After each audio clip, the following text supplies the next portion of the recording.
just finishing up my coffee, and I thought I'd jump on here and do a video earlier on in the day. So, today we're talking about safe people and safe leadership, and these components you think would be common knowledge.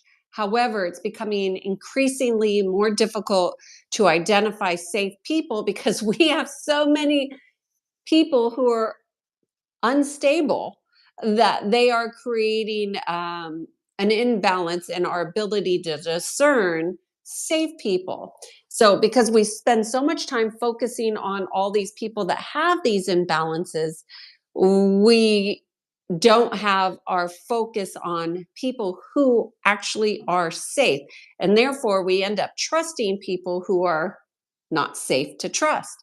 So, I thought I would give you 3 qualities that are really helpful in identifying just what is a safe person, right? So, first of all, safe people allow you to speak your truth. They don't have to like it, they don't have to agree with it, but they welcome you speaking truth. Truth is the biggest indicator of whether somebody is a safe person to be around. This is not that they have to agree with you or that you need them to agree with you or be in agreement. It's about the willingness and the ability to speak truth. So you can be in your truth and they can be in their truth, and therefore you have a safe environment to be your authentic self. We want these in our leaders. We want these in our friends. We want these qualities of being able to speak truth around us. In fact, I will tell you honestly, this is the number one reason how I got to consult to admirals and SES senior executives in the government is because so many people are unwilling to speak the truth. And I was willing to speak the truth to these executives so they could navigate the field easier. When we have people who are unwilling to speak the truth around them, for whatever their reasons are, they're not safe people to be around. You cannot be your authentic self because they become passive aggressive. But we don't want to get into labeling people. We just want to know who can we speak our truths around. And you might begin to notice that that is not a large group of people.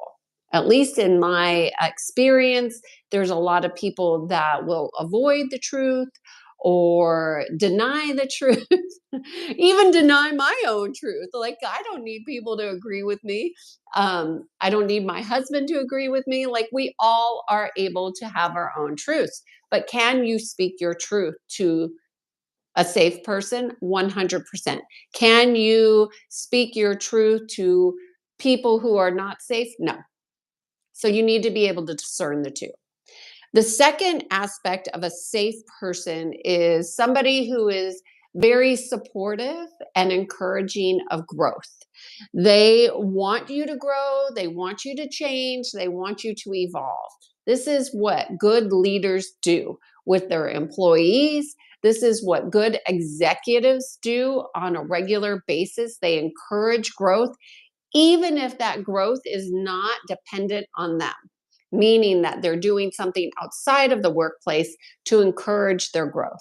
That is rare, but it does happen. And it really is few and far between because a lot of people still in this day and age, which blows my mind, they're looking for their insurance to pay for things that encourage growth, and or they're looking for their work to pay for them to grow in leadership, which, that's not really, you're not going to get the best resources when it's determined by the work paying for it. You're always best to go with your own resonance and then see if work will pay for it. If not, see if you can negotiate a different price that is affordable. But even what I've noticed is many executives can afford things, but they're unwilling to pay for it. And this goes to worthiness, but that's not the topic of today. Today, we're talking about safe people. Okay, so you want to be around people who are safe, who will encourage you to grow and evolve. The third one is really seems like common knowledge, but it's really missing with a lot of people, which is people who are loving and so inspire you. So they encourage you to go to the next level. So leaders can love you and not be in love with you. Love is a frequency, it's a frequency of support. Okay. So don't get confused that you can't be a leader and love people. You can love people and you can inspire them and you can encourage them to grow. And that makes you a safe person. So, the reason why it's important to look at safety and people is because if you are wanting to grow and expand, you'll want to grow and expand around people who are safe to be around, safe to play with, safe to do fun things with. Like, for example, I know pickleball is like a big thing right now for a lot of people, but that's a highly competitive group of individuals that are vibrating with that frequency of fun.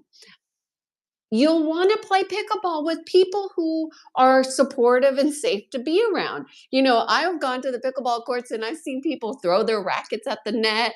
I've seen them cuss and curse at each other and themselves, like people who do a lot of hate, self hate.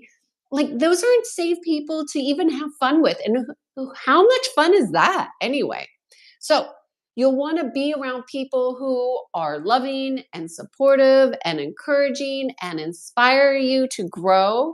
And that seems like the same as number two, but the difference is that they are giving you suggestions, maybe ideas, maybe you can bounce ideas off of them, and there becomes this nice collaboration with safe people. With unsafe people, you don't get that. They take and they take and they take. But I don't want to get into what unsafe people do, because we all know that they are not doing what safe people are doing. So what you want to do from this video is look around in your repertoire of friendships and start to discern your friendships, your colleagues, your communities, and start to discern who are the safe people in your group. And if you start to notice you don't have a lot of safe people, you don't have to get upset about that. All you need to do is start to shift your focus into, I want to bring these types of people around me, people who speak the truth, people who seek the truth. I want to be around people who are supportive and encouraging. So now you shift your attention to what you want to attract. So you stop vibrating with those people who are unsafe, because that is a frequency. And unfortunately, and a lot of people think, because I want to be around safe people, they don't think I want to attract the opposite.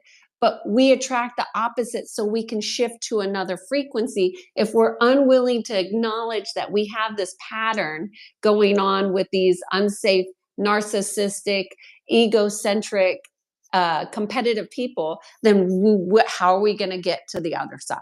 You have to be willing to see those aspects in order to shift out of them. So it's not a bad thing. It's just an awareness thing. So have fun with it. Don't get bummed if you don't see a lot of safe people in your circle. They're out there. You just got to find them. My name is Kiana Sage, and I guide people to peace. I hope you found this helpful and lighthearted and a different way of looking at the people that are in your sphere of influence. Have a great day. Bye.